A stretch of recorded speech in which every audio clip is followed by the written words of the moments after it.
పోలవరం జిల్లాలోని విఆర్పురం మండలంలో మరో ఘటన కలకలం రేపింది. ఇటీవల సోములగూడెం ఆశ్రమ పాఠశాలల్లో జరిగిన ఫుడ్ పాయిజన్ ఘటన మరవక ముందే రేఖపల్లి మినీ గురుకులంలో 3వ తరగతి చదువుతున్న విద్యార్థిని దాని నిష్విక అదృశ్యం కావడం ఆందోళన కలిగించింది. అయితే కొన్ని గంటల పాటు గాలించిన తర్వాత విద్యార్థిని క్షేమంగా దొరకడంతో కుటుంబ సభ్యులు, అధికారులు ఊపిరి పీల్చుకున్నారు.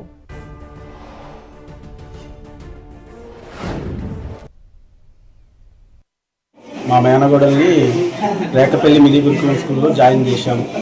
పాపని నిన్న స్కూల్కి తీసుకురావడం జరిగింది. ఈ 4:30 ఈ మధ్యలో తెల్లవారుజామున పాప అదృశ్యమైందని చెప్పారు. అయితే మేము 6:30-7 మేము వచ్చామండి. వస్తే పాప మేము అన్నీ ఎత్తుకుంటే వచ్చాము. మేము కూడా అక్కడ నుండి కూనవారం నుండి వెతుకుంటూ ఇవన్నీ చూసుకుంటూ వచ్చాము. కానీ పాప 11 గంటలుగాను మా తమ్ముడు గారైన అశోక్ గారికి ఎదుగుతుండగా బ్యాంక్ సరెండర్లో దొరికిందండి పాప. కనీసం పాప గురించి మరి ఎంత ఇంట్రెస్ట్ తీసుకున్నారన్నది మాకు అర్థం.